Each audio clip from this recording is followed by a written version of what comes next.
Yes, Milan, you can start. Okay. Good morning, everyone. Myself, Milan Patel, treasurer of Rajkot Branch of WICASA. I welcome you all to this half-day seminar on basics of blockchain technology and cryptocurrency. Let us move forward to begin this session. First of all, let me allow to give you a brief introduction of our speaker of the day, C.A. Vivek Saha sir. C.A. Vivek Saha sir is a fellow member of the Institute of Chartered Accountants of India and also a forensic auditor and information system auditor and member of Association of Professional Future, USA. Sir has been selected as an international speaker by Institute of Chartered Accountants of India for UAE VAT. Mr. Vivek Shah is a practicing chartered accountant from Mumbai. He has addressed businessmen, professionals, students, bankers, CBI officers and bureaucrats of various ministries of the Indian government at multiple organizations across the country. Sir has worked as article assistant at Deloitte. Now, I request C.A. Vivek Shah sir to take the charge of the session. Thank you very much for the introduction, Milan. Firstly, I would like to thank everyone at Rajkot Branch for inviting me to deliver this lecture on blockchain technology and cryptocurrency. So friends, since the topic is quite trending right now as far as cryptocurrencies are concerned, the technology which is underlying cryptocurrency is called as blockchain technology. So we as students must first understand what is this technology, how can we use it, where can we use it, and ultimately what is cryptocurrency, how should we trade in cryptocurrency, should we invest or should we not invest in cryptocurrency, what is the functioning, what is the risk, what are the rewards that we can expect from it. So for all those who have joined right now, thank you very much for joining in on a Sunday morning. I'm sure all of you all have the quest of learning new topics and and gaining knowledge on Sunday morning. And in case if you all also want your friends to join in, please tell your friends to join in, and the link must have already been shared with each one of you. You can share the link and ask them to join as we begin the discussion on this topic today. Jeet, please start the presentation.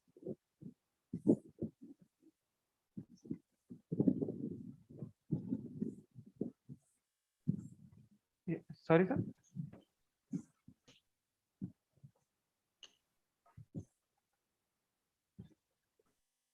So blockchain technology is a technology which is redefining the way we transact with each other. Now, if you think this is really far-reaching, that is because it actually is. The way we interact with each other, the way we communicate with each other, and the way we transact with each other is going to change significantly. Significantly is not the word.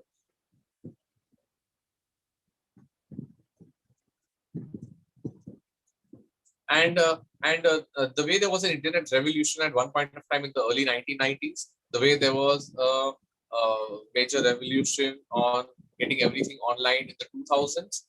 Similarly, blockchain is the thing for the coming decade. So 2021 to 2030 is what blockchain is going to govern. Next slide, please.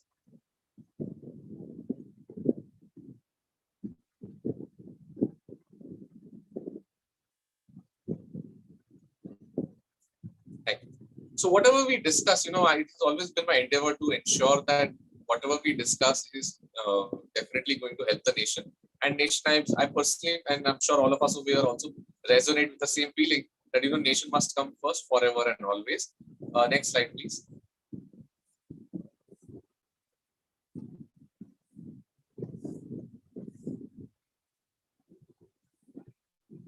So as I said, it is going to change the way we transact with each other. And, that is because blockchain technology combines the openness of the internet and it gives the security of cryptography.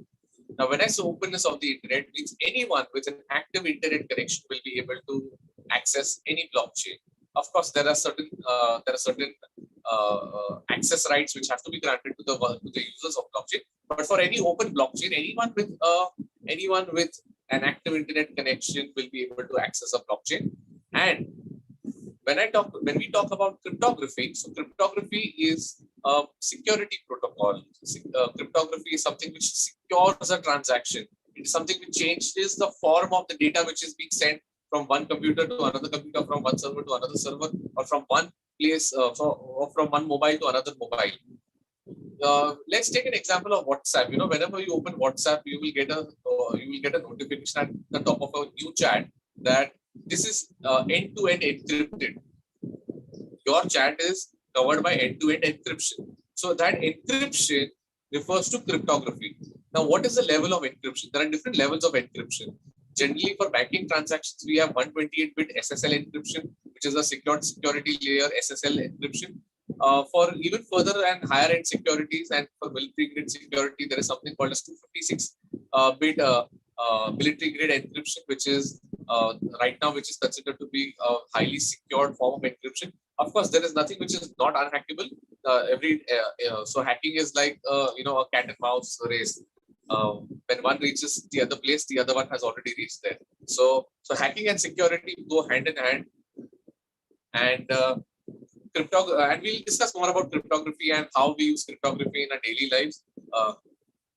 Next slide, please.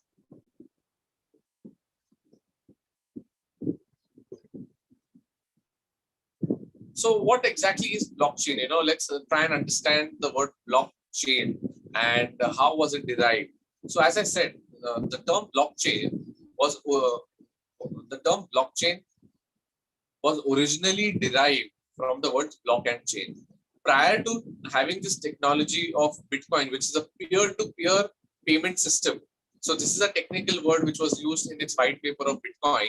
Bitcoin was the first cryptocurrency in the world, and I'm sure all of us would have heard about the word Bitcoin. So how many of us have actually traded in Bitcoin? You know, let me just ask this question. Please use the chat box to put in your answers. How many of us have traded in Bitcoin or any other cryptocurrency till date? Please let me know in the chat box. Okay, so we have Industry Joshi who says she has. Anyone else? Anyone else who has dealt? Minaz says yes. Someone with the name Lenovo, yes. All right. All right. So for the ones who dealt in Bitcoin, they know it's a peer-to-peer. Binal hasn't. I'm glad to know that. Romit also hasn't. That's nice. All right. So as you move forward, so blockchain technology is a technology which was originally developed to develop a cryptocurrency called as Bitcoin. Bitcoin is something that all of us are already aware of, that it is a cryptocurrency, and the price of Bitcoin has fluctuated from as less as $800 to $62,000 as of yesterday. So that is the kind of fluctuation that happens. From 800 it went to 20,000. From 20,000 it came down to 3,000. From 3,000 it went to 40,000. From 40 it came to 30, and from 30 it came to 60. So this is a brief history of the price fluctuation of Bitcoin. Just for knowledge purpose, I'm explaining it to everyone over here. And so blockchain is a technology which was originally used to develop a digital currency known as Bitcoin. And apart from blockchain being used for cryptocurrencies, blockchain can be used for multiple other aspects and for multiple other activities, such as banking, such as supply chain management, ticketing, insurance, health record management, medical record management, land registration, property sale, car sales, and car registration. So there are multiple places where this can be used. One more example that I would like to give is that, at least as far as the government of Maharashtra is concerned, whoever is fully vaccinated in the state of Maharashtra, they get something called as an e-pass. And e-pass is used to travel by local trains and to travel within the state. So that pass can be verified on blockchain. So blockchain is not only to be used for cryptocurrency, but blockchain has multiple aspects where verification can come from the users themselves. Next slide, please.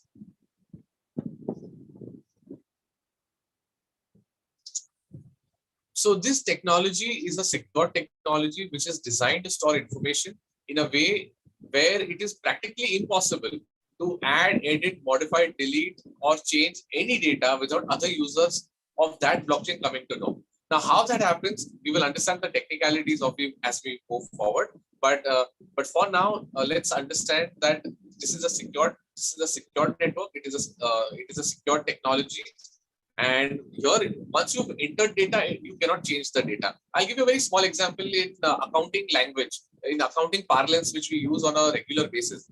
When you enter an entry in Tally ERP9, at that point of time, you have an option that you can always go and edit the data. However, in order to make it secure, there are certain limited usage rights given to each user. So some can edit, some cannot edit, some can only view, some can only add entries, some can add, edit, and delete entries. So this technology, in this technology of blockchain, you cannot add, edit, or modify or delete any data without other users in the system coming to know about it. Next slide, please. So this technology is about decentralization of processes, decentralization of power, decentralization of every system or process that is currently centralized. Now, let me give you an example of what is centralized right now. As of now, when we talk about the stock markets, stock markets are also moving, have also moved in the last 6 months. So let's talk about stock markets. Right now, all transactions that take place on the stock market are governed by one agency called as SEBI, which is the Securities and Exchange Board of India in India. Similarly, all stock market transactions in the US are governed by the SEC, which is the Securities Exchange Commission. When we talk about banking and transactions in India through the banking channels, we have an organization, regulatory body called as the RBI. When we talk about transfer of shares from one party to another party, we have centralized systems of the CDSL and the NSDL. When we talk about land registry in each and every state, we have got the registrar or the sub-registrar, which records all transactions. So on and so forth. Everything, not just in India, but across the world, things are centralized. Somebody has control over transactions. Somebody has power to regulate them. So blockchain aims to decentralize everything which is centralized, and where an authority would verify the transactions, would now not be required to verify those transactions, and verification of transactions now in a blockchain environment would come from the users themselves. Now, how will users verify the transactions of other people? Now, that is also a technical point, and I will explain in detail as we move forward. Next slide, please.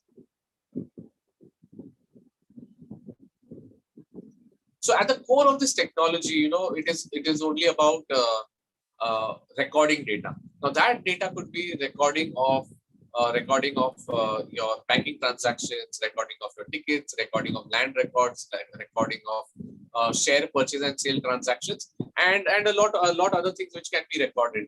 So anything that has to be recorded can be recorded on blockchain. Now, as we all understand, the computer understands a language of only ones and zeros. It only has a binary language. So everything that we type or everything that we want to feed into the system gets converted into ones and zeros, and then that is uploaded onto the secured servers. So similarly, this is about recording data. It is a digital record where any form of record can be stored in a secured manner. So much that even health records of everyone in this country or everyone in this world can be put on blockchain in a secure manner, in which only certain people who have the right to access it will be able to access it, but no one, absolutely no one, will be able to delete that data or modify that data without the consent of all other people in the blockchain. Now, let's take an example. You go to a doctor. Most of us would be having a family doctor. You go to a family doctor. Your family doctor knows your history. He or she would have recorded it somewhere. And even if they've not recorded it somewhere, they would have made a mental note that, okay, fine, this person and this family, they have XYZ issues, and hence we must take ABC precautions, and for which there are PQR medicines which have to be given. Hypothetically, I'm saying. Tomorrow, for better opportunities, if you move to another city or another country, how would anyone have access to that data or that record which is there in the doctor's mind right now, or which is there in a doctor's notebook, or which is there in a doctor's file? How would any other person keep a record about your entire medical history? So since medical records can also be kept on blockchain, This data can be digitized, it can be uploaded on blockchain, and it can be accessed by anyone who has the rights to access that data. So this is just one example, and we will discuss many more such examples of how blockchain will improve the ease of living. You know, there is a term used as ease of doing business in India, which has improved significantly over the last couple of years. However, I'm talking about ease of living. So blockchain aims at ease of living, whereas, of course, a lot of governments across the world try on ease of doing business and a lot of facilities for their own respective citizens. But blockchain is a technology which will revolutionize the way we transact with each other, and the way we will be able to seamlessly share data with each other, and of course with security, and only to those people to whom we wish to share and whom we have to share. Next slide, please. So now we come to this concept of how does blockchain exactly work? You know, how does this technology work? So it is broken into two parts. The first part is to gather and record data into blocks. That's how the word block has come. And then using cryptography, which is a security protocol, and we put them on a server, or we put them on a network, or we put them in a cloud. And that is where we chain all of those transactions and blocks together. And that is how the word block and chain have come into existence. Next slide, please. Thank you. So let's start with a very basic example. Let's start with an example that Mr. Modi sells his car to Mr. Gandhi. Of course, there is no political relevance or any, and even if there is any political relevance, it is purely coincidental in nature. And so let's take an example. Mr. Modi sells his car to Mr. Gandhi, and this information is shared with everyone, the users of that particular blockchain or that particular network. I will use the terms blockchain and network and server interchangeably because this is a new technology. So how do we explain a technology? We have to visualize a technology. So I will be using terms which will be used interchangeably. So blockchain, network, cloud, server. I will be using all of these words together just for our own understanding and for our own simple and for simplification of the topic. So, so this information is shared with everyone in the network. Now, let's take an example. Tomorrow, if you want to buy a car today, you go to the regional transport office in Rajkot, and you will register certain documents. You will sign certain documents, exchange certain documents, and get them signed, stamped. And once they are signed and stamped, and registered, you will get your new RC book in your name. So this information is shared with everyone in a particular blockchain. And in our example, the blockchain belongs to the regional transport office. So the RTO or the regional transport office, which registers transfer of cars, will record it in their system. Once they record it in the system, they will upload this data onto their server, system, cloud, network, or blockchain. And this data is now a public record which can be shared with everyone, and it is open for public use. Next slide, please.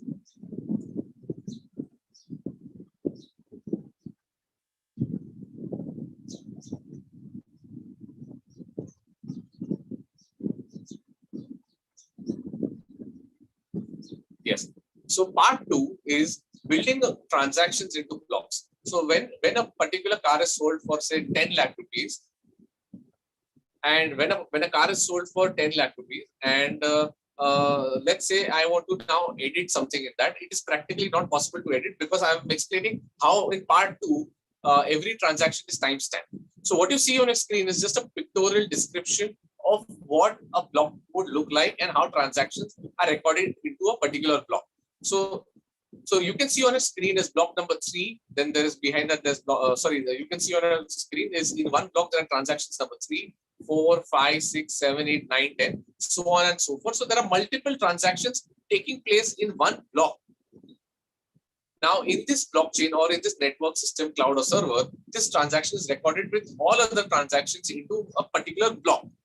A block is similar to a traditional computer database where you keep on entering data. I will give you one more example, which I think you will, all of us will be able to relate to in our normal day-to-day lives of working either in some organization or in some office, or even during articleship if someone is doing articleship. So every time you enter a government department, they will register an entry. So whenever you enter over there, they will ask you for your name, number, where are you coming from, for what purpose are you coming over here, and next to it you have to write the time.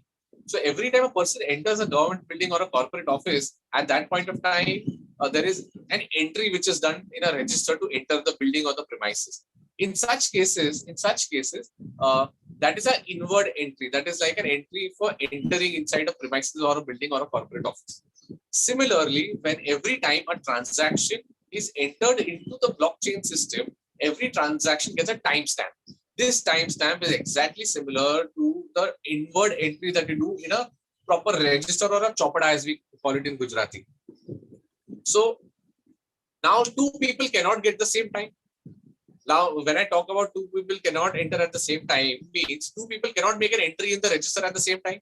Similarly, two transactions cannot enter into a blockchain system, into a block at the same time, because the timing over here, the timing over here is not just into hours and minutes. It is into hours, minutes, seconds, nanoseconds, and microseconds.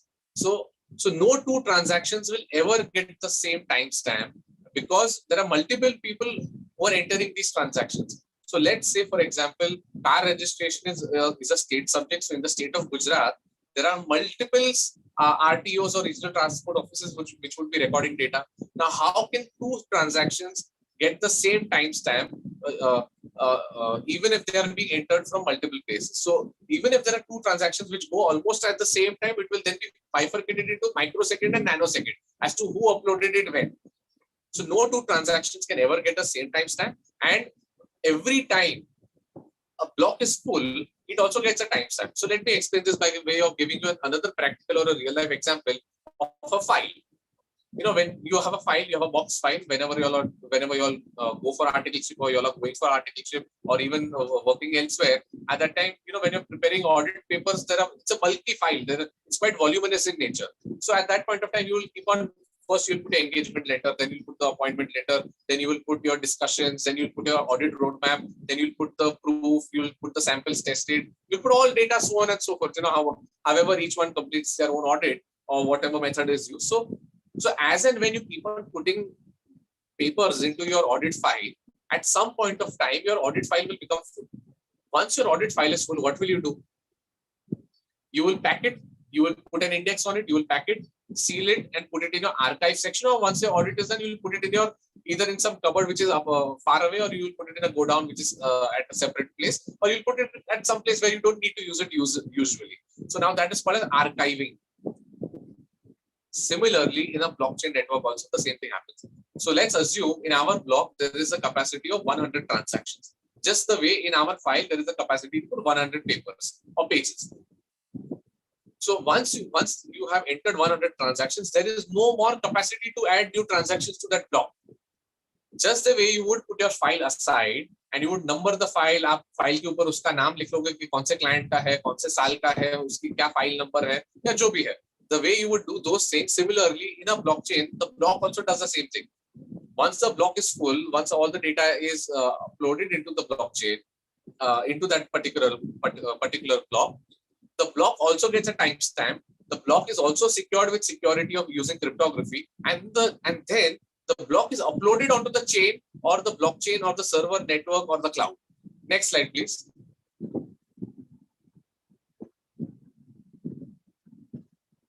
Now, the third step in understanding this technology is of connecting all of these blocks. So first we understood it is about recording data, which is transactions.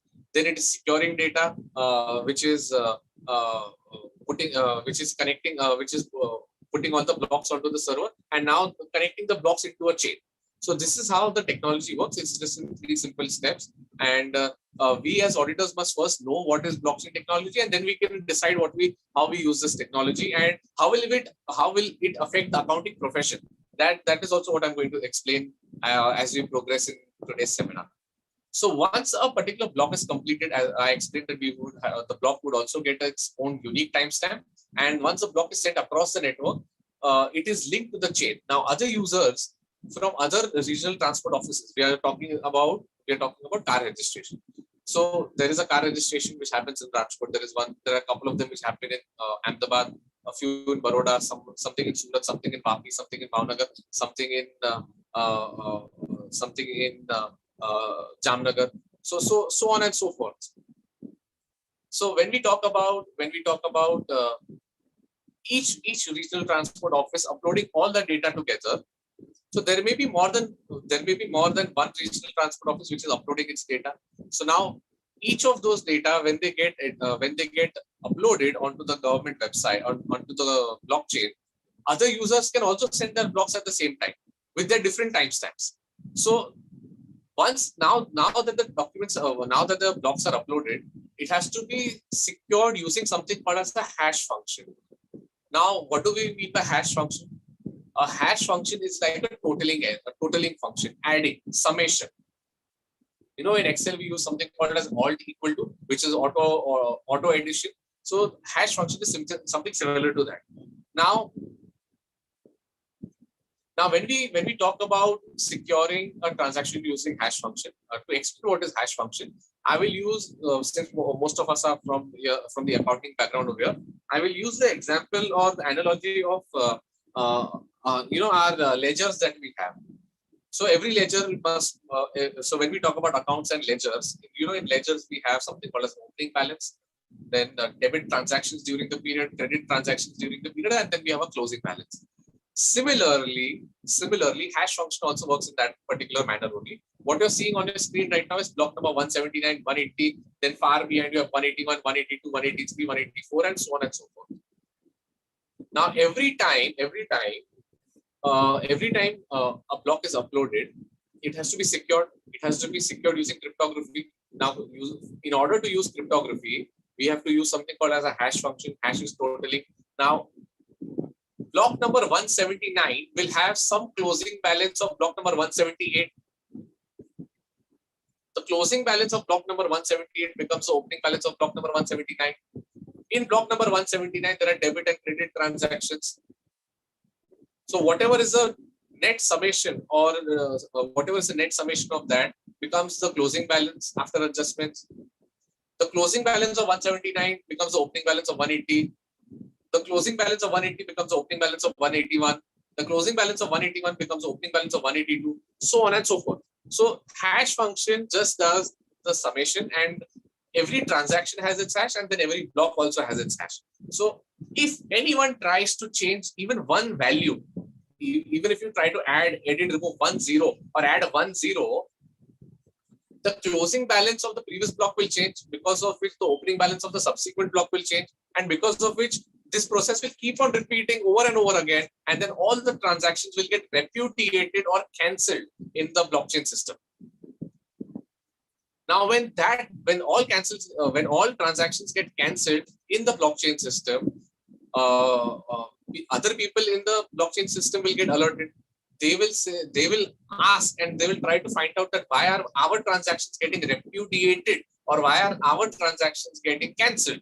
And in order to find that, you have to go in a reverse chronological order. So you check which was the last transaction, which was the second last transaction, what was there before that, वहाँ पे कुछ changes हुए, यहाँ पे कुछ changes हुए, उसके ऊपर कुछ changes हुए. So when you keep on going in the reverse chronological order, you will then find out that some person tried to change 1 0 or tried to add 1 0 in a transaction, and that has caused the entire trouble. So when that happens, when you find out who's made a mistake, you give that person that, okay, fine, आपने शायद कुछ चोरी करने की कोशिश की है, कोई बात नहीं, लेकिन are you trying to rectify it again? If not, we will do it ourselves. But and in case if you are still not doing it, we will do it ourselves, or else you better change it yourself. Now, that is why I said that it is practically impossible to add, edit, modify or delete any data. मतलब आप एक zero को भी add नहीं कर सकते या एक zero को भी delete नहीं कर सकते किसी transaction में, because the moment you do that, all other transactions will start getting repudiated, or all other transactions will start getting cancelled. Now, hashing is a continuous process. Hash from one block is added to the next block. When the next block goes for hashing, a trace of the earlier, which is the opening balance, a trace of the earlier block gets embedded onto it, and it is a continuous process. So I think this was one of the simplest ways to explain to people from an accountancy background as to how hashing would happen in a technological field. So let's move on to the next slide now.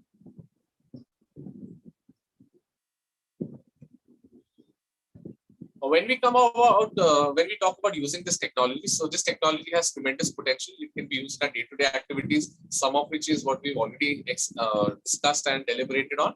And this is used to establish ownership of data, information, money and objects. Now, when I talk about objects, objects not necessarily tangible, but even for intangible objects, blockchain technology is also used for something called as non-fungible tokens or NFTs. आज की तारीख पे a lot of art is being digital art is being sold on the blockchain using cryptocurrencies in the form of NFTs. So should you also invest money in NFTs or not is something that we discuss when we come up to the topic of cryptocurrencies. Next slide, please.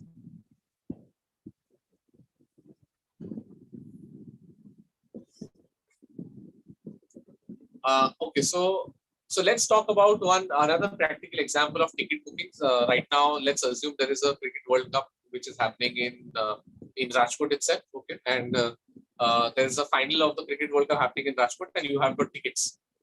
Now, knowing the way we Indians are, and a lot of us would have bought tickets, and now if you're getting a very good price, we wouldn't mind selling. Some of us wouldn't mind selling those tickets at a higher price. But as things stand in India and as the law stands right now, black marketing of tickets is not allowed. However, in a lot of other countries, black marketing of tickets is absolutely illegal. There are portals. You can go on that portal, you can sell your ticket at a premium, and you can make money and you can pay taxes to the government officially. So in UK, it is allowed. I'm not talking about whether it is allowed in India or not. Let's not get into the legality. It is not allowed. But what if it was allowed? Hypothetical scenario. So since this is technology, we have to visualize. I'm giving you examples and examples to support the process of your visualization right now. So next slide, please.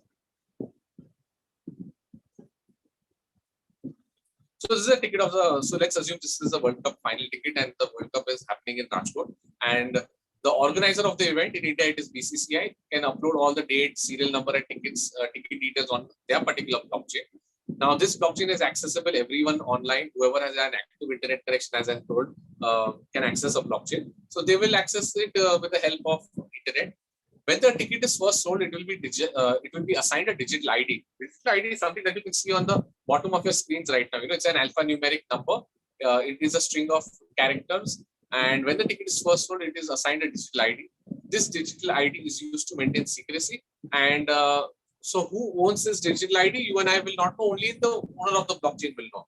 But we know that we are interacting with one particular account ID or a customer ID or a digital ID. Now, for example, if I want to sell my ticket, hypothetically, if I want to sell my ticket, I bought a ticket for 5,000 rupees, I want to sell it for 25,000 rupees. Now, I can officially do this. When we go to the next slide, I'll explain. Go to the next slide, please. The owner is given a private key. Now, a private key is a hash of the ticket serial number. This private key can be used to unlock the ticket. Now, for any transaction and using hash function and using cryptography, there are two keys which are generated. The first key is called as a private key. Every private key has a corresponding public key. Private key is something which is known only to the owner because it is private and the name suggests it is private. And public key is something which is known to the world. If any one of us would have gone to a bank locker, you know, in banks there are huge lockers and you can go to the locker and you can safeguard your valuable items over there. So whenever you go to a bank locker, there are two keys. If you go, you will observe this, and if you've gone, you already know this. So whenever you go to a bank, in the bank, there are two keys every locker has.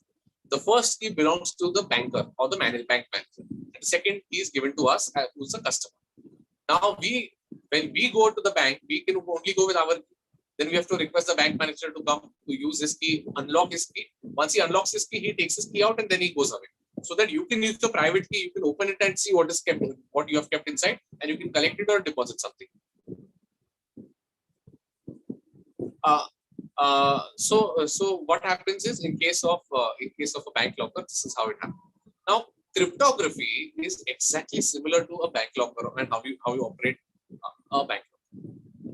Now, every key has a corresponding key. So every private key has a corresponding public key, and every corresponding key has a private key.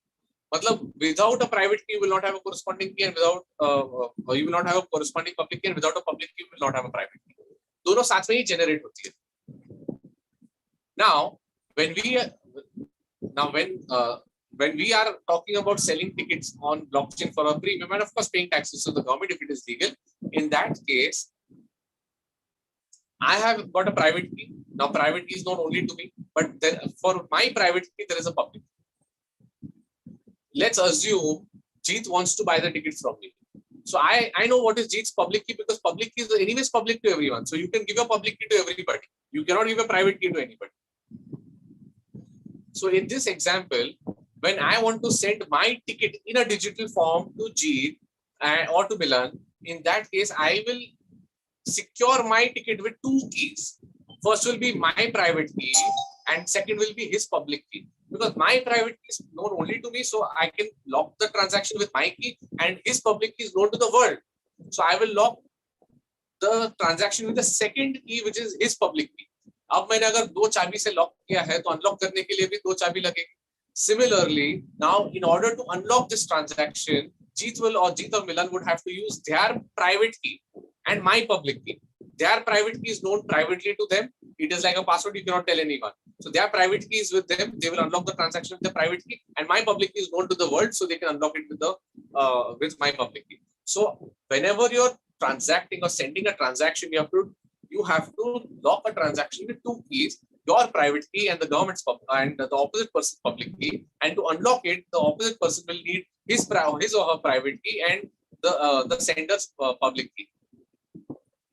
Now, every time the ticket is sold, a new buyer gets assigned a new ticket, a new digital ID, and a new private key.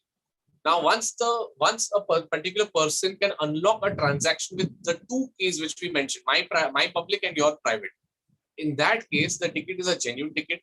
Once you get a genuine ticket, the money will get debited from your account. Till when there is no genuineness of a ticket, the money will not get debited from your account. So मतलब ऐसा भी नहीं है कि किसी ने आपको कोई fake ticket भेजी और पैसा debit हो गया.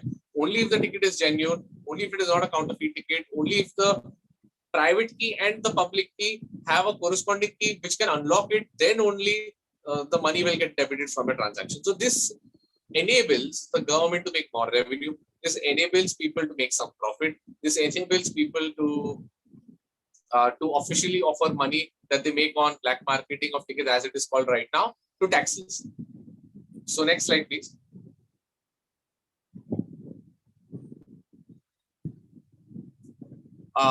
Next slide.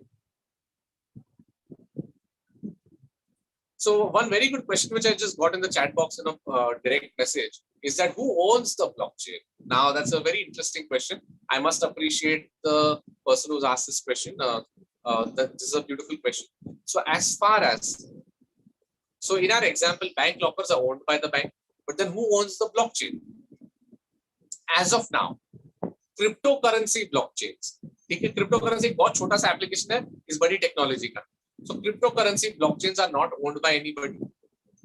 They are not owned by anybody, but they are regulated in a decentralized manner by different people. But when we come to land blockchains, so the government of Telangana has decided to have its land registry on blockchain. The government of UAE in Dubai, the government of Dubai in UAE has already converted all its data of land registration and property registration on blockchain. So you can just scan, go on the blockchain and verify the ownership of the data. So similarly, when we talk about government blockchains, they're owned by the government, they're operated by the government, they're managed by the government, and the government decides who can access how much information. When we talk about private company blockchains, for example, if Amazon makes its own blockchain for supply chain management, one of the applications of blockchain. So if Amazon or Flipkart or Snapdeal or Myntra or Ajio are using their own blockchains, then they will own the blockchain, they will develop the blockchain, they will provide security to the blockchain, and they will use it for their own corporation. So whoever develops that blockchain will belong to them. However, in case of cryptocurrencies, there are certain cryptocurrencies which are owned by corporations. There are certain cryptocurrencies which are not owned by corporations. There are certain cryptocurrencies which will come in, which are on the way in future. For example, there will be a central bank digital currency, CBDC. So once India regulates CBDC, then RBI will be issuing money to people in the form of cryptos or in the form of a digital currency, not necessarily cryptos. Now, so that was to answer the question which was asked to me in the chat box. Now, coming back to the other applications, the stock market. So as of now, yes, the government has taken steps for. I've got one more message. My suggestion is instead of sending direct messages, please post them in the group so that it may benefit other people as well. Others can also think on those lines with your same thought process. So, as far as stock markets are concerned, right now, delivery and settlement of shares would take up to 2 days. These processes are currently regulated by organizations such as NSDL and CDSL. Now, there are a lot of time lags. There is a lot of bottlenecks where this consumes time, this consumes money. There are thousands and thousands of people who are involved only in the settlement of shares. Now, why? Now, blockchain can remove all of these people, can remove all of these processes and time lags, delays, and costs. Blockchain can help us in settling our transactions in not T plus 2 or T plus 1, but blockchain will settle at T plus 0, means at this moment. You buy shares, they get into a demat account. You sell shares, they get debited from a demat account. It's as simple as that. Now, when something so revolutionary happens, what will NSDL and CDSL do? Like they were introduced at a time in the early 2000s when the stock markets were still quite unorganized. There were issues with delivery of shares. There were physical share certificates probably, and hence it was dematerialized or demat. But in today's day and age, do we really need organizations like the NSDL and CDSL? They would become redundant. I'm telling you, they would become redundant once blockchain technology is implemented, and people by the thousands would lose their jobs in these companies. Now, let's take our imagination further. Let's take, for example, you want to sell shares and buy a car. आपके पास Reliance के 100 share है. You have 100 shares. If and you want to buy a car. So ideally, I think 100 shares would be 2.5 lakh rupees, and you want to you have 1,000 shares and you want to buy a car over 25 lakh rupees. So you sell shares of Reliance and you want to buy shares of you want to buy a car. Now, is that possible today? You have shares worth 25 lakh rupees of Reliance and you want to buy a car of 25 lakh rupees. MG की कोई अच्छी नई गाड़ी आई है, you want to buy that. As on date, you have to first sell the shares. After 2 days, money comes in your account. After that, you go out to the vendor, the car distributor. You make payment to the car distributor, and then delivery is done, and then the car would get delivered. Now, when we talk about blockchain technology, blockchain can eliminate all of these things. I can sell shares, buy a car immediately, simultaneously, and instantaneously. I don't have to wait for T plus 2 settlement to happen, money coming in my bank account, taking that money, transferring it to the car seller. Then the car seller will make a booking in my name and then he will deliver the car. Blockchain can remove all of these issues in totality and at once. Now, how that will happen is what we will understand in the next slide. Next slide, please. So, smart contract is a solution to what I explained. Next slide, please. So, a smart contract is a computer written code which describes what is a computer written code or an algorithm which describes what has to be done by the computer. Because the word is smart and it is called as a smart contract, we assume it can do multiple things at the same time. So it can track multiple assets. It can swap multiple assets the way you want it to swap. For example, if you want to swap shares for a car, you can do that. You want to swap gold for property, you can do that. You want to sell property, buy gold, you can do that. Sell property, buy a car, you can do that. Sell shares, buy house, you can do that. So you can swap multiple assets together at the same time and that way instantaneously without having the need to go to multiple departments for registration, the sub-registrar's office, joint registrar's office, RTO office, going to your bank. You don't have to do any of these things once everything is interconnected with each other on the blockchain. Next, please. Next, please, we discuss this example of a program. Next, please. So how does a smart contract work? How will we execute a smart contract? So, a smart contract is something which connects to multiple blockchains. Now, to give you an example, if you're using, let's say if you're using a device on which you have Android, and you have, let's say you have a computer on which you're using Chrome, you have a phone on which you're using Android, and you have a tablet on which you also use Android. So whenever you sign in into your Google account, that one Google account connects you with Google Meet, Google Calendar, Google Hangouts, and multiple other Google services with Google Chrome, and so on and so forth. So similarly, whenever you want to connect a new device, you get a pop-up notification, and you get a security alert that you are trying to log in into another device. Kindly tap here if you want to allow onto one of your other devices. Or at times you get a security code. So similarly, when your smart chain or when your smart contract wants to connect with multiple blockchains, the users will get a particular notification that we are connecting your account or your bank account to these 5 or 6 different blockchains.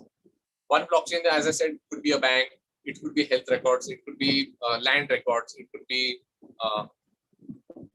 let's say, the RTO, so on and so forth. So when your stock blockchain, what you see on your left side of the screen is a stock market blockchain. What you see on the right side is your banking blockchain. So when your stock blockchain connects with the banking blockchain, transactions can happen simultaneously and instantaneously. With a click of a button, you can sell shares, get money. With a click of a button, you can buy shares, debit money in your bank account. Not only that, you can, as I said, you can also swap assets for other assets. Now, let's take our imagination further. You can sell shares, buy a car in India, wo to fir bhi samjhe. You can sell shares, buy a house in India, wo bhi samjhe. But you can sell shares in India and buy a house in London. You can sell a house in London, buy shares in India. Is that possible today? No, it is not possible today. But can it be made possible with blockchain? Yes, it can be made possible with blockchain. If an Indian bank's blockchain connects with the Indian Stock Exchange blockchain, connects with the government of India's blockchain, and the government of India's blockchain connects with the government of UK's blockchain. And in that case, when multiple blockchains connect with each other in real time, transactions can happen, ownership of data, information, people, and money can be established, and people will be able to transact seamlessly. And that, I believe, is the ease of living, and that is what blockchain technology can do. Next slide, please.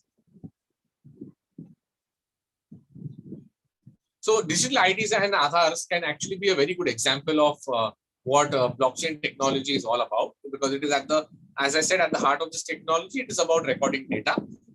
Aadhaar by far is one of the largest databases available in the world, which has most of the things connected. So we have the address proof, we have the ID proof, we have the fingerprints, we have the retina scans. Not only that, we have a PAN card link with it. PAN cards are linked with the bank accounts.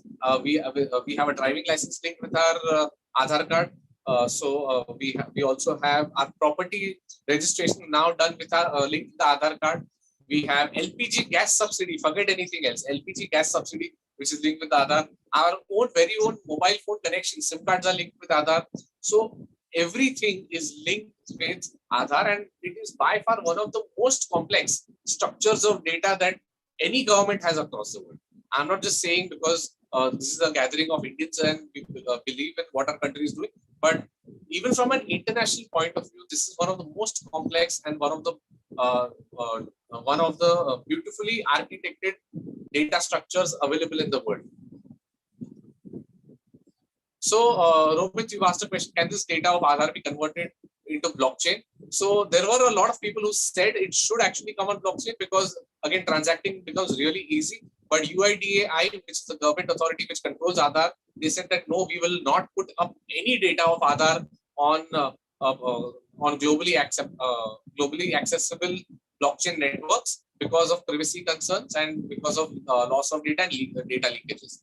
So government has denied it. But yes, if the government had to put it, I think it would be worthwhile, and it would definitely be the best example of what blockchain technology can harness, the benefits it can harness from this or benefits it can achieve from this technology.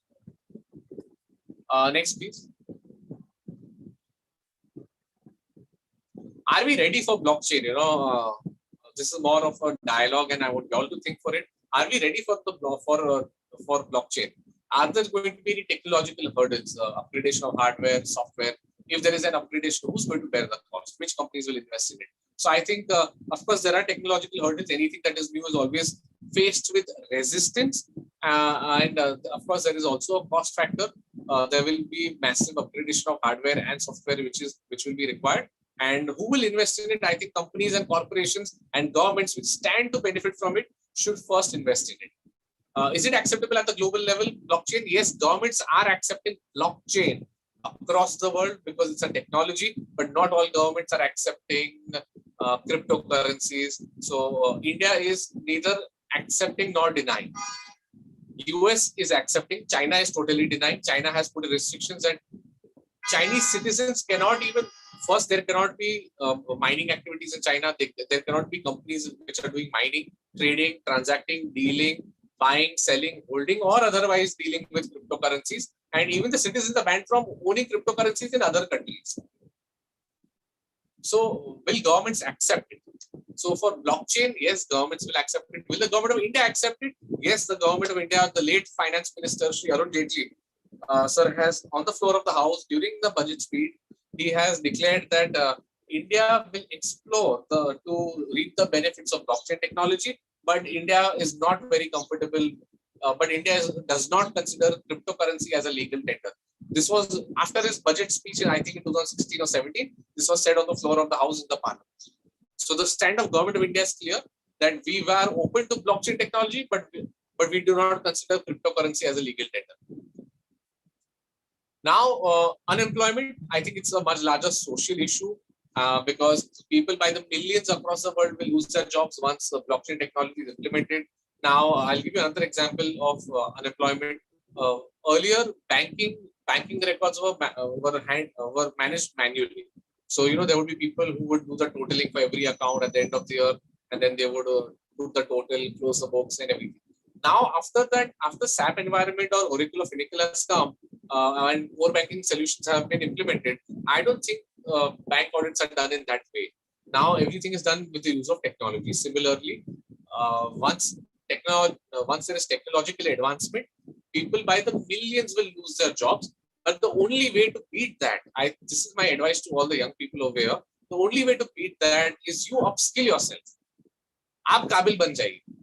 Now, I'm not saying that we as people from accountancy profession have to learn how to develop blockchain. No, that's not our job. Let the engineers do that.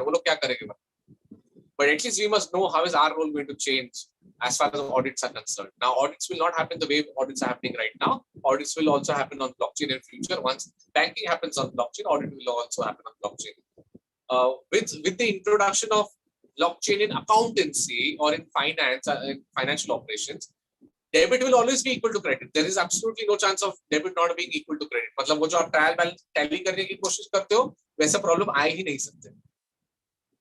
So debit will always be equal to credit. So if debit is always equal to credit, where can we go wrong? Probably we can go wrong is in posting those entries. Maybe we posted it to the wrong head, to the wrong account. So our audit will also change significantly under the blockchain environment. A lot of people tell me. So as a kid, I used to hear the story about an optimist and a pessimist. They're two friends. They go to the jungle, and inside the jungle, let's say they went to Sasan Gir in Gujarat, and they both were wandering around. They lost their path, and then finally they see lions over there. The Gir lion, the famous Gir lion. So the pessimist says कि lion को तो बहुत भूख लगी है, वो तो हम दोनों में से किसी एक को खा जाएगा.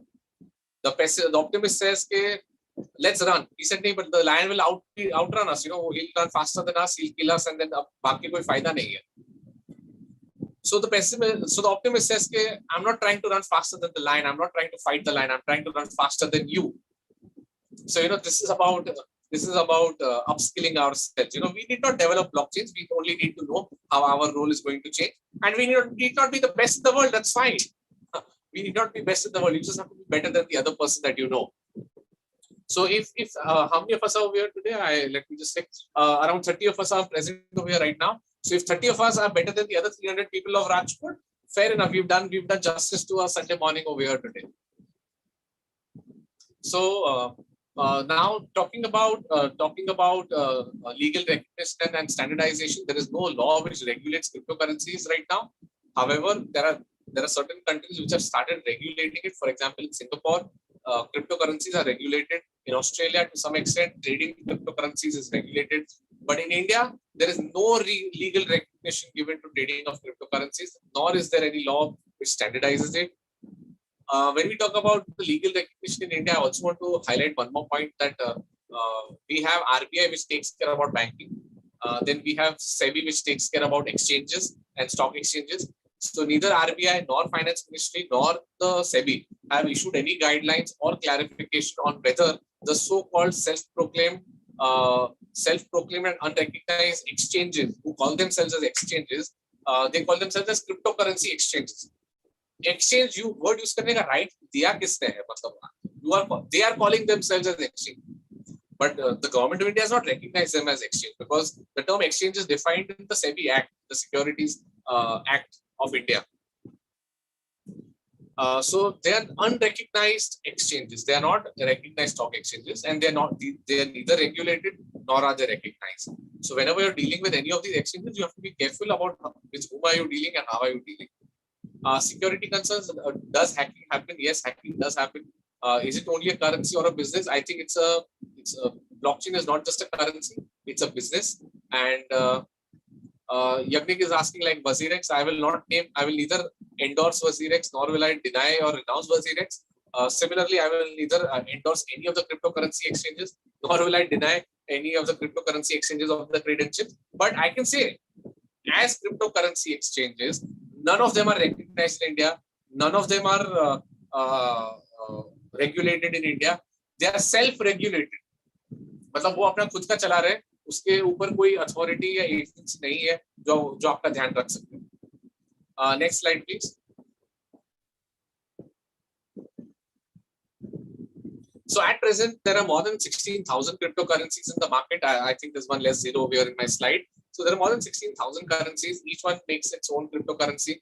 And you can also come up with your own cryptocurrency if you want to. Just issue a white paper, start collecting money in some other country. India में तो officially नहीं है, but you can always do it overseas. There are various countries in which people are doing it.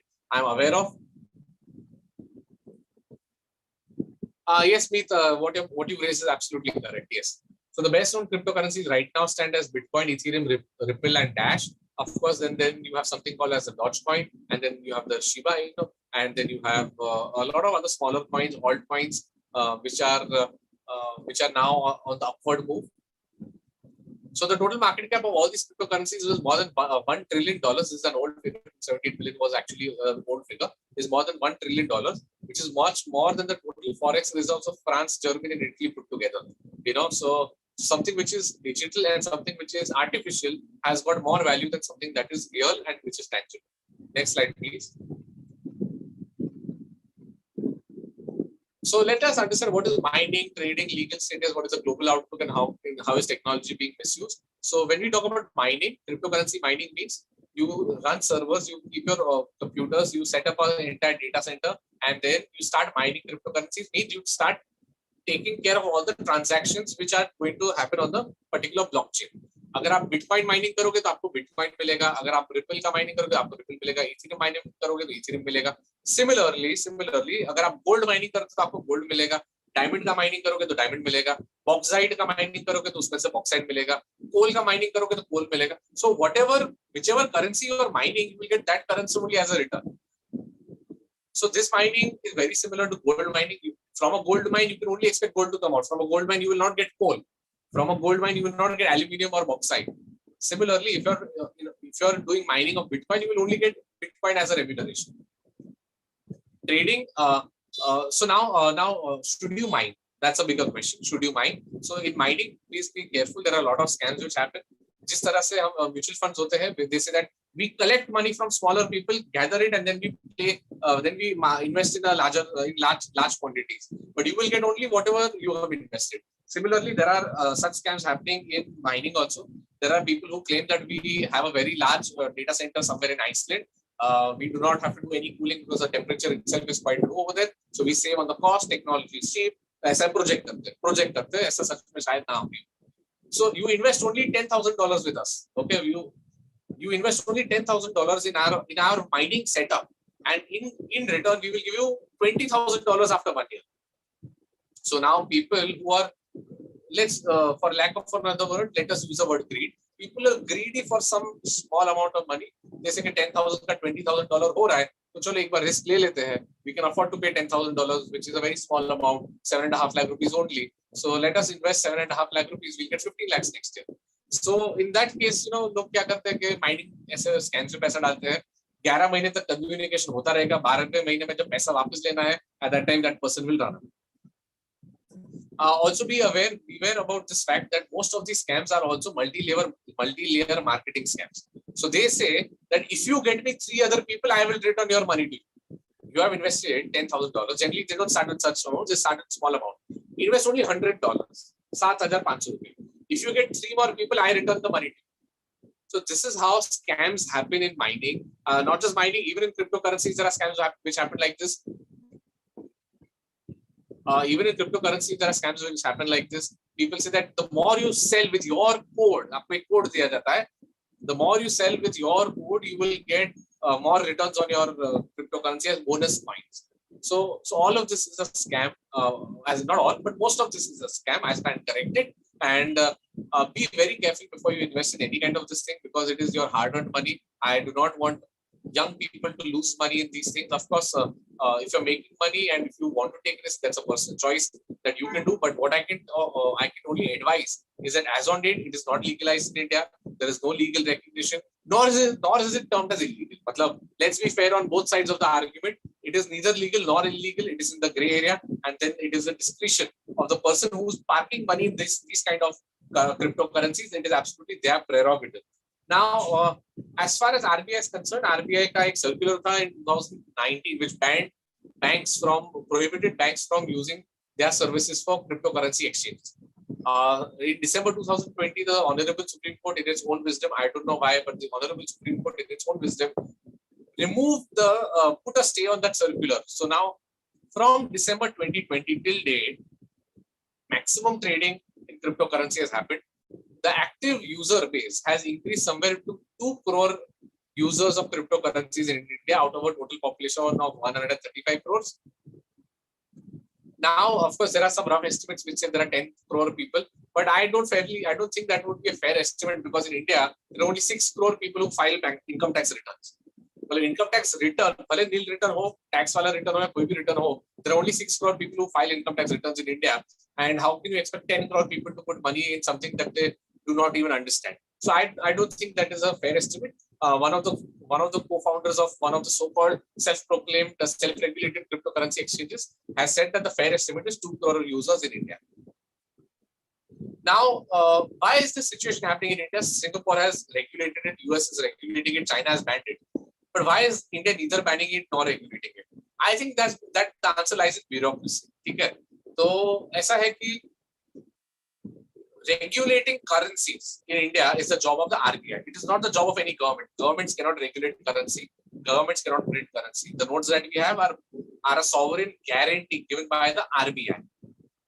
Okay, so the currency is regulated by RBI. Exchanges, stock exchanges, commodity exchanges are regulated by SEBI. The law is regulated by the government of the day, which is governed by the Ministry of Finance right now, as far as such transactions are concerned. Now, neither the Finance Ministry nor the RBI nor SEBI have taken responsibility to get this regulated. Each one passes on the buck to the other agency. So, अगर आप RBI को पूछते हो, तो RBI कहती है that we are not. If you ask the RBI will say that we do not allow banks to use their services for cryptocurrency transactions. That was one circular which is now quashed.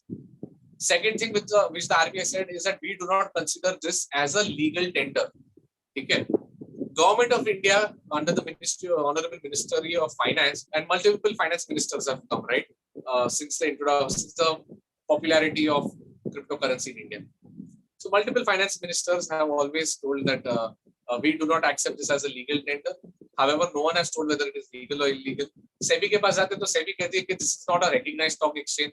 So my point is that how difficult is it just for 3 people to sit together, as in 3 organizations, departments or agencies or ministries to sit together. आप साथ में एक table पे बैठिए और साथ में discuss कर लीजिए ना, मतलब whether it is RBI which wants to ban it, whether it is the government of India which wants to enact a law which is going to ban it, or whether it is a SEBI which wants to regulate it, or whether you want to legalize it.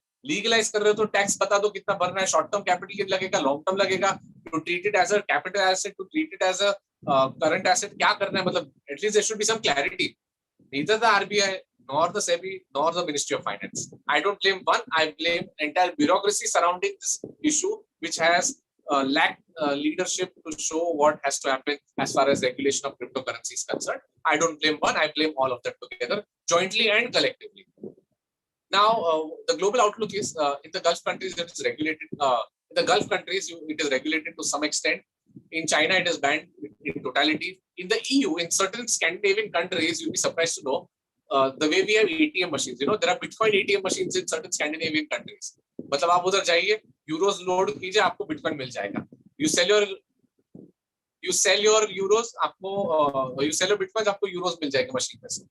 So, and of course, there is misuse of technology, right? So there is there's something which people transact, which is cryptocurrency. Okay. Now, there is a report by a cyber security expert agency, global cyber security expert agency, which has released a report which said that 92% of all transactions which happen in cryptocurrency are for illegal means: child trafficking, human trafficking, arms and ammunition, drugs, ransomware, kidnapping, so on and so forth, cyberware attacks, malware attacks, and all, and so on and so forth. So just the way technology can be used, it is also being misused. So this is a sad reality. It's like a double-edged sword. So we have to be careful when we are using technology. Apart from that, yes, there is also a lot of fluctuation which happens. So I can tell you that there are around 10 or 11 people globally who try to fluctuate the prices of cryptocurrencies. Now, I will give you, not blaming anyone or not criticizing anyone, but somewhere in May 2021, Elon Musk just put one tweet saying that Tesla will now not accept Bitcoin as a form of payment for their cars. So then Bitcoin crashed. Then one fine day, Elon Musk thought, I'm Doge father. So that day, Dogecoin went up. Until 3 days ago, 3 दिन पहले की बात है, the Shibu coin appreciated by 100% in one day. So people always talk about appreciation. ठीक है, चाहे आपका share market हो, कमोडिटी मार्केट हो, करेंसी मार्केट हो, या क्रिप्टोकरेंसी का market. You know, people who make profit, they tell 10 people, but people who make loss, they don't even tell one person. तो ये गलत बात है. अगर आप प्रॉफिट बनाते वक्त जिन 10 लोगों को ढिंडोरा पीट के बोलते हो, तो उन्हीं सेम 10 लोगों को जब लॉस बना तभी भी बताना चाहिए लोग, लेकिन ये होता नहीं. Now this is the hypocrisy of the society. You know, this is the hypocrisy of humans. So what happens is, people always talk that, you know, I bought cryptocurrency at $20,000 and today it's $60,000. But no one will tell that I bought cryptocurrency at $20,000, it crashed to $3,800, and then I sold at $3,800. ऐसा कोई आता नहीं बोलने. You know, similarly, किसी ने cryptocurrency खरीदी होगी $57,000 पे a couple of months ago. It went down to $36,000 or $40,000, and somebody must have sold also. So people must have lost $20,000. But what stories get highlighted? Only good stories which are soothing to hear will get highlighted. Stories which are harsh, stories which are sad will never get highlighted. And that is why you see such a huge participation by a lot of retail investors now. People who are barely making any money or saving money, they are now putting money in cryptocurrency without knowing the risk of it. Another objection to some extent that I personally have, all these views are absolutely personal and not related to any organization or association that I'm associated with or representing. So one of the personal objections that I have is with the word called as cryptocurrency. How can we call it currency? मतलब currency has certain characteristics. मतलब it's basic economics में हम सबने पढ़ा होगा in school. Currency is something which is sovereign, which is backed by a government, which is tangible. So currency is something which is regulated, and currency is something which is stable, if nothing else. So all of these four characteristics or properties of any currency, I don't find them in any cryptocurrency personally. Now, I don't know whether it can actually be called as a currency or not, because there is no sovereign guarantee. There is also no legal recognition right now. I don't know who's controlling it. मतलब किसी के tweet से अगर मेरी currency की value बढ़ सकती है या घट सकती है, तो मैं ऐसी करेंसी में क्यों पैसा डालूं? मतलब why would I risk any of my money on the whims and fancies of someone's tweet? मतलब I don't think my money is that cheap that I would risk it in such a manner. Again, as I said, this is my personal opinion. आपके पास आपका पैसा है, आप decide कर सकते हो आपको क्या करना है उस पैसे से. It is absolutely a personal choice. Secondly, the power to regulate currency and issue currency is a sovereign power. मतलब वो power देश के पास है. It is a nation's right. Not any and every other Tom, Dick and Harry can come and issue his own cryptocurrency and say I am different, I am unique. हम तो revolutionize कर लेंगे पूरी industry को. So it doesn't work that way. You will also have a lot of corporations claiming that we will change the way we transact. Okay, that doesn't really happen because मैं अपने मन से नहीं कर रहा हूँ. I'm talking with hard facts. 82%. You know, there's something called ICO, initial coin offering. जैसे IPO होता है वैसे ICO भी होता है. 82% of the ICOs are found to be scams in the last 3 years. So जितने भी ICO होते हैं, they come out with a white paper. They say what will they do, how will they impact the world, how will they change the industry, so on and so forth. बहुत अच्छा presentation बनाते हैं उसमें और upload करते हैं. 82% of them were found to be scams after 6 months of issuing the ICO. So then is it really a currency? This is my question. So Gaurav says that some mutual funds have given more than 100% return also. Yes, if you had invested at the beginning of the lockdown, the first lockdown, March 2020, yes, they have given more than 100% return. I can assure, as in I'm aware about it and I can endorse that as well. So now let's go to the next slide and understand अगर किसी को invest करना भी है, so what are the ways that they should keep in mind? So firstly, KYC process takes some time, not much, but it takes time. Charges are not transparent. अगर आप किसी broker के पास शेयर खरीदते हो बेचते हो ना, you get something called a contract note. Shares of Reliance bought at 2,500 rupees, brokerage 20 rupees. Hence, the cost comes to 2,520 rupees plus securities transaction tax plus exchange charges plus this plus that.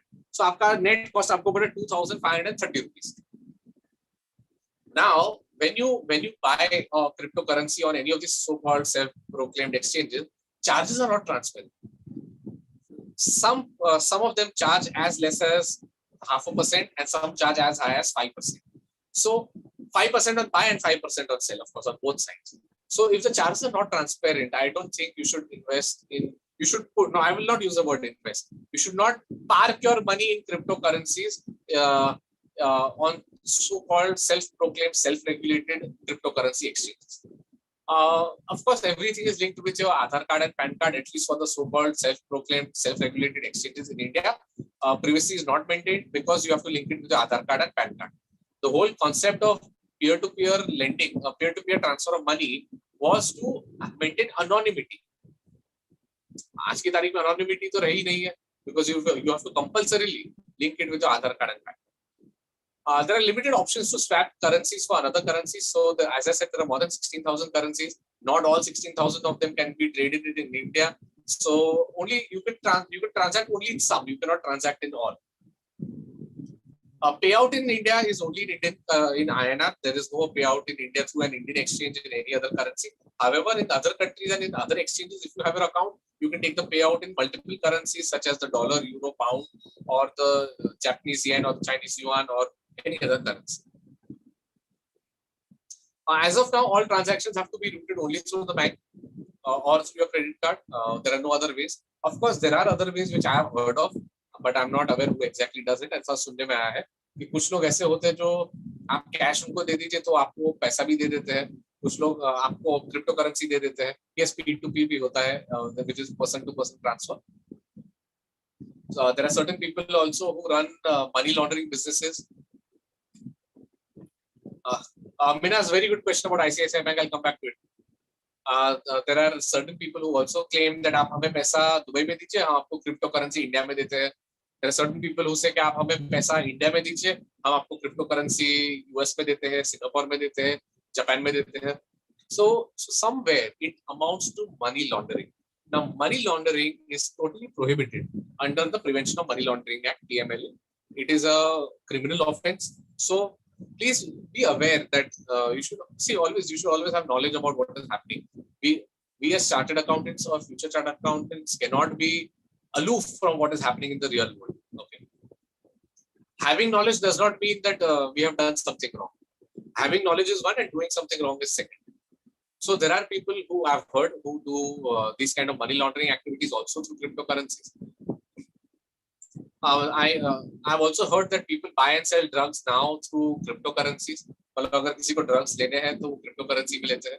Ultimately cryptocurrency से पैसा बाहर चला जाता है, किसी देश में चला जाता है, and then it may or it could be used for financing violent activities in India. मतलब वो भी हो सकता है, one of the possibilities. So money laundering होता है, it can also lead to financing of violent activities. Notice from the income tax department. So a lot of people have got notices from income tax department. So what happens is whenever the government asks for the data of all the users on cryptocurrency exchanges in India, so they have to share it. Now, when the moment they share the Aadhaar card and PAN card, all of those people start getting notices that we suspect, we believe you're doing it money laundering activities. Kindly explain from where did you get this money? Was it offered to tax? Did you pay advance tax? Did you file your returns in the last few years? So वैसे सब आपको notice आ जाती है. मेरे client पे आई थी, 2 page की notice थी, लगभग 42 points were there in the annexure, and my client had made just a profit of only 10,000 rupees. Only 10,000 rupees, and he got this notice. So once he got a notice, he appointed me to handle it. So I told him that my fees would, in the most likely scenario, be much more than the profit he has made. So think about it. You could face repercussions from the income tax department also, and whether the taxation aspects, whether it is profits and gains from business and profession, or whether it is capital gains, there is no clarity on it. So when there is no clarity, you should always offer more tax to the government so that they cannot come back to you to impose a penalty and interest and penalty at a later date. Next slide, please.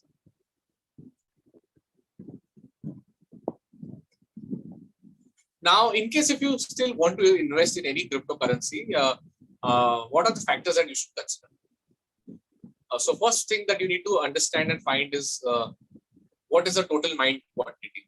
What will be the total currency in circulation units? जिस तरह से shares में authorized capital होता है, तो वैसे इसमें कितना authorized capital कितना है और paid up capital कितना है. So what is the total mined quantity and what is the total quantity in circulation? What can be the total mined quantity, maximum quantity that can be issued or mined? Who are the promoters? Promoters, not necessarily just the promoters of it, but also, इसको कौन control कर रहा है? Who's going to control it? So there are certain people, as I said, there are 10 or 11 people who try to control major cryptocurrencies in the world. So who are the people who are trying to control it or promote it?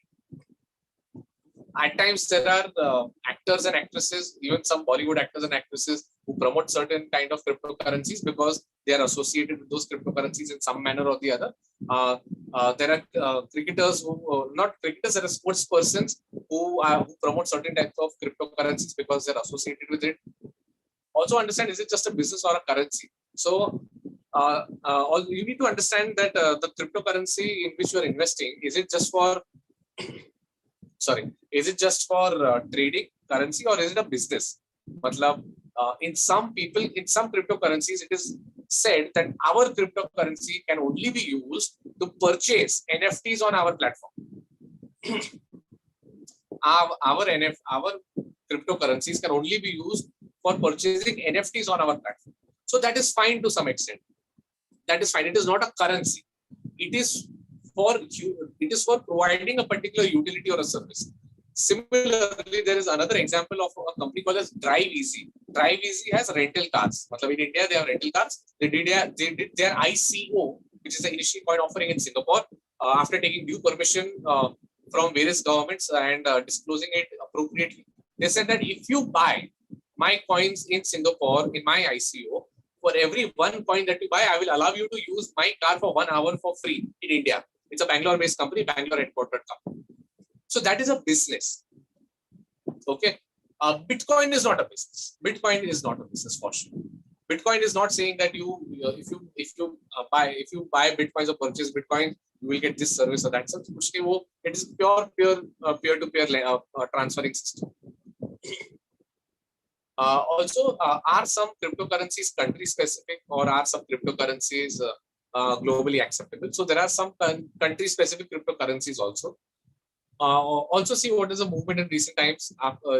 Is currency का क्या movement हुआ है? Is it easily traded in your country? Is conversion required to purchase it? मतलब, do you have to swap it with some other currency? Do you have to swap it with any fiat currencies, or do you have to swap it with any stable coins such as the USDT or any other currency or not? And then you have to find out on which exchanges can it be traded. Next slide, please.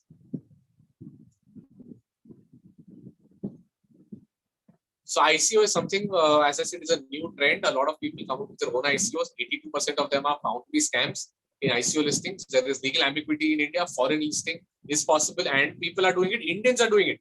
Indian companies are listing their ICOs across the world in countries where it is regulated, and people are doing it. So there is no doubt about whether people do it in foreign countries or not. India में नहीं कर सकता ऐसा. Now there is a new trend which has come where people claim, I use the word very responsibly, where people claim that we are an asset-backed cryptocurrency. Okay, not necessarily that they are, but they claim, and drive is something that we've already discussed. And it is also one way by which you don't have to part with the equity. Means what Drive Easy did is that they did not dilute their shareholding, but they just issued coins and they said you can use my car for free if it is available. Next slide, please. Now, advising clients, if since we are future chartered accountants and chartered accountants over here, a lot of people would ask us for advice. इसमें क्या करना चाहिए? So first and foremost, explain the risk. Okay, and second, explain the legal issues in India, whether it is legal, illegal, or not in India. Third, you also need to look what is the outlook in foreign countries. Then think about whether this amounts to money laundering or not. It could lead to money laundering. I'm not saying it does, but it could. There is a possibility. Because India is very clear about FEMA, in Foreign Exchange Management Act. Any money which goes out of the country has to be reported to the RBI. That the law is this. I'm not saying this. Law is this. And if any money goes out of the country without you informing and taking approval from, competent authority or jurisdiction, then in that case, it is a violation of FEMA. It's a violation of the circulars and directions of the RBI, and it is a money laundering activity. Next slide, please.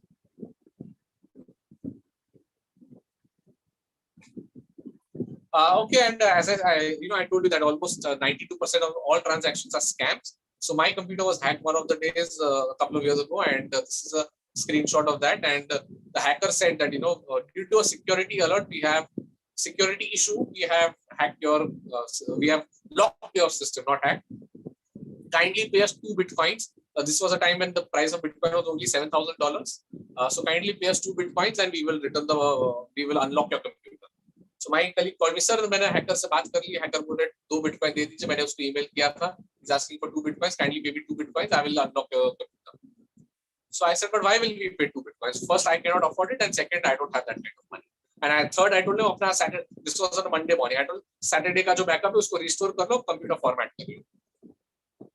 But this hacker seemed to be a little ethical in nature. मतलब, he was quite helpful. He said that first, contact. Second, do not go to any third party agency, come to me directly. मतलब किसी दलाल के through मत आना, आप direct आइए मेरे पास, मैं आपकी मदद करूँगा. Third, in case if you don't know how to buy bitcoins, there is a tutorial, there is a video. Fourth, we do not know whether cryptocurrencies are legal in your country or not, but you need to check your laws before you buy cryptocurrencies. But in either case, you have to pay us in cryptocurrencies. तो मतलब ही सही के, और फिर भी अगर आपको हमें भरोसा नहीं होता है तो हम आपको 5 फाइल भेजेंगे. We will send you 5 files as a sample.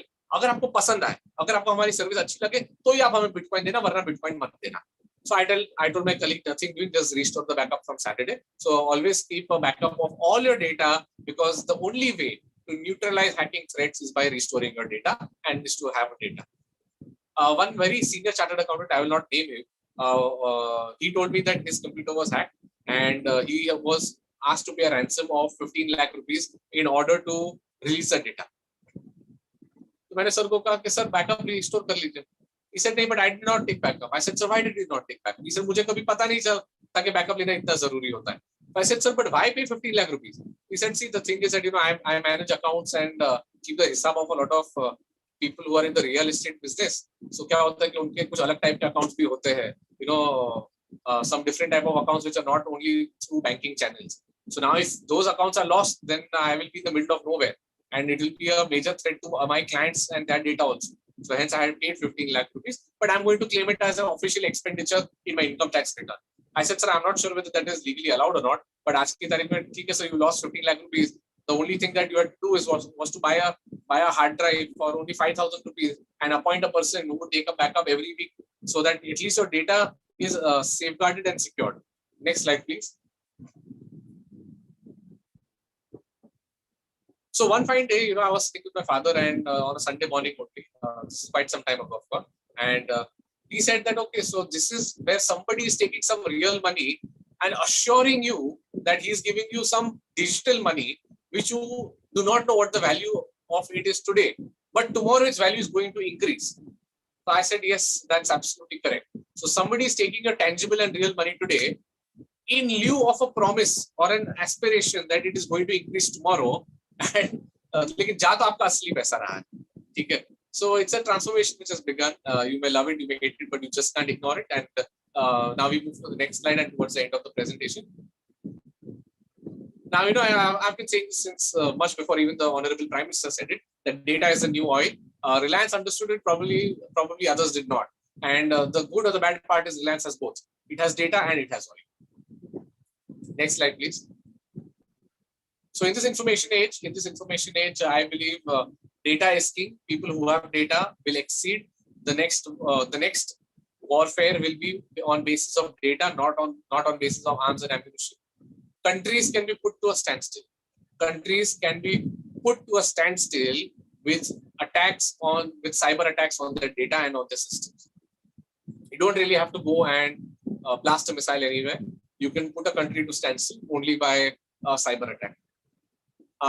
This is a copyleft disclaimer. आपने शायद copyright कई जगह पे देखा होगा that you cannot copy or reproduce this information without the prior permission of the author in writing. I say this is a copyleft presentation. Anyone who wants to use this presentation, please feel free to use this presentation, change my name, put your name, and spread knowledge. As long as you're spreading knowledge, I'm absolutely okay with it.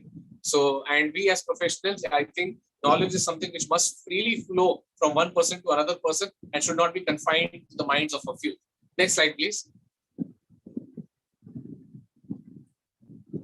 So thank you very much for inviting me over here. In case of any questions, please unmute your mic and ask your questions. I will also try to see what questions have come in the chat box. Let me just open the chat box. I believe there are quite a few. Can I ask the admin to to read out the questions? Yes, sir. Just a second. Hello. Yeah, you can stop sharing. You can stop sharing the presentation now. Yes. Hello everyone. I would like to request every participant of this session, they can ask their query via chat box.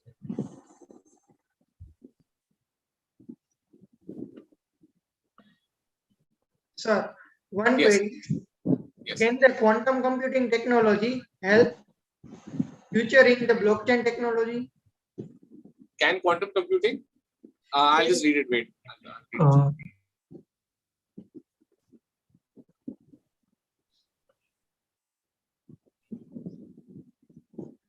Yes, quantum computing can help.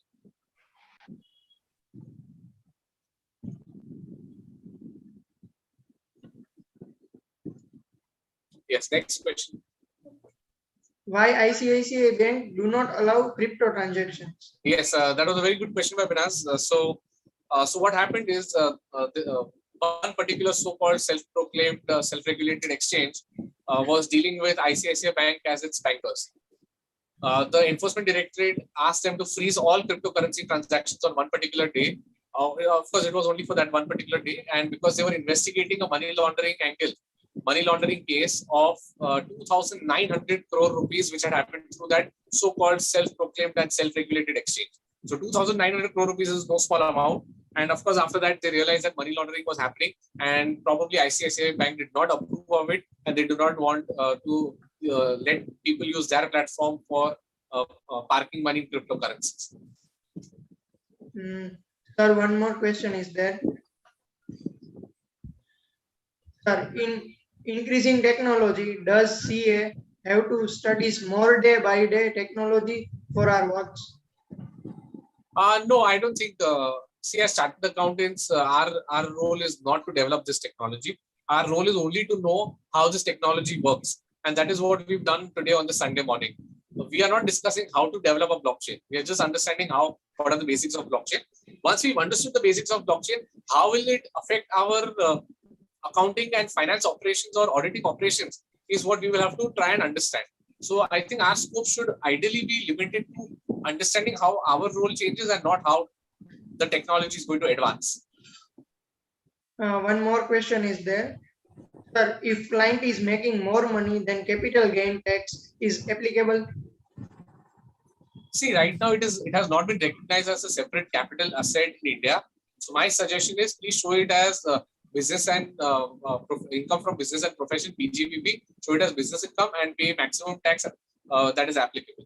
Because tomorrow, if let's say tomorrow it is not recognized and the government decides to clarify. Right now, the government has not clarified whether it is a capital asset or not. So if it is not a capital asset, you cannot pay capital gains. Hence, then you have to disclose it as income from business and profession. So show it as income from business and profession. You will be happier then. One more question is there from Gaurav. The mutual funds have given more than 100% return. Yes. So if you would have invested somewhere 1.5 years ago, you would have got 100% returns by now quite easily. Without doing much, just you should have you can always identify good shares which have not only given 100%, they given 200 or 300% returns also in last 1.5 years. I can give you one example. During the lockdown, HDFC shares were traded at around 780 or 790 rupees. Today, the share price of HDFC is I think more than 600 rupees. So that is given more than 200% returns had you invested in the shares of HDFC during the lockdown.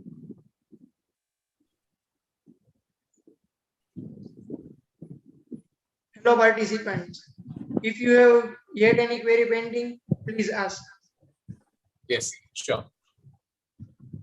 So friends, my only suggestion to you is that you should, firstly, the word invest is not a correct word. The word is park. If you want to park money in cryptos, the word is not cryptocurrency, it is only cryptos. If you want to park the word in park your money in cryptos, it is not only subject to market and fluctuation risk, it is also subject to risk of certain tweets by certain individuals. मतलब अगर किसी को आज सुबह mood हुआ कि अरे चलो आज I am the Doge father, ठीक है, so the price of Dogecoin will increase. Now, is it really like a currency? मतलब I don't want, if I sleep in the night and wake up in the morning, if the price has increased, I'll be happy. But it's not a one-way street, it's a two-way street. If you sleep at the night and wake up in the morning, your currency value could also be half. ये चीज कोई बताता नहीं है. ये जिसके साथ होती है, उन्हीं को पता रहता है. We have one query from Meet Dobaria. Yeah. Sir, what are the good sources of getting more knowledge on the functioning of blockchain? Can you repeat, please? What are the sources of getting more knowledge on the functioning of blockchain? Yeah, sure. So there are a lot of free courses available on Udemy, Coursera, Khan Academy, and all of these other digital learning platforms for free. पहले जितना free है उतना पहले exhaust कर दीजिए. Don't subscribe for any paid course or anything. Once that is done, then you will want, if you still have passion about it, and if you want, you can go ahead and you can subscribe for paid courses. But most of the information is available for free, or even on YouTube for that matter.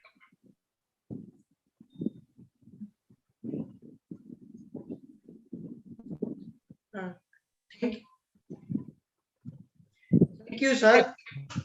Jeet has just shared the link for today's presentation. Please feel free to access it anytime. It will be available throughout and for everyone with this link. You can just go through the presentation.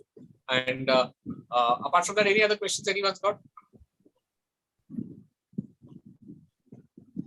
All right. So this is one appeal. Okay, I would like to appeal to everyone who's present over here. If you like today's presentation and if you think you've learned one or two things, at least one or two things अगर आपने सीखी है आज के दिन में, So if you like this presentation and if you've done one or two things today, please search for Vivek Shah and Company on Google Maps or on Google and give me a 5-star rating if you liked my presentation today. I think that's the only thing that I want from all of you guys today.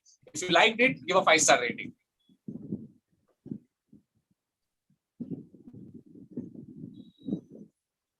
Thank you, sir, for such a wonderful session. Now, I request Jit Kakkar, Vice Chairman of Rajkot Branch of WICASA, to propose a formal vote of thanks. Yes. Thank you, Milan. Respected CA Vivek Shah, sir, session speaker, WICASA team, and all the dear attendees. I feel honored to have been asked to propose a vote of thanks. I, on behalf of Rajkot Branch of WICASA, extend a very heartily vote of thanks to you, sir, for making us aware and familiar about one of the most important and useful topics in the present era, that is blockchain technology and cryptocurrency. Sir, we really enjoyed the whole session, including your deep knowledge, expertise of the subject, along with the live example. And we are very grateful to you, sir, for sharing your amazing experience regarding the same with us. I would like to point out that Sir explained various points and various areas in a very lucid manner, such as working process of the blockchain technology, its uses, the term smart contracts, how does the stock market work using the blockchain technology, the benefits of the same, and the practical issues, which I'm sure will prove to be very helpful in understanding what blockchain technology and cryptocurrencies are all about and how do these things work. Our sincere thanks to you, sir, for accepting our invitation for this particular seminar and sparing out your valuable time from your busy schedule. Thank you. Thank you very much, everybody. As no program can become successful with a single person, so I extend my big thanks to the WICASA team for the support and for their support. At last, but not the least, I would heartily appreciate and recognize our dear attendees for their active participation and conversation with sir. Thank you all for making this session a successful one with your contribution. Thank you. Over to you, Milan. Thank you, Jit. I hope all of you enjoyed today's session. We aim to organize best value events for the students of Rajkot branch, and your support is solicited hereby in form of active participation therein. Please do provide your feedbacks and suggestions to this session, which shall enable us to plan effectively for the upcoming events. With these words, we shall end this seminar. Stay safe, stay healthy.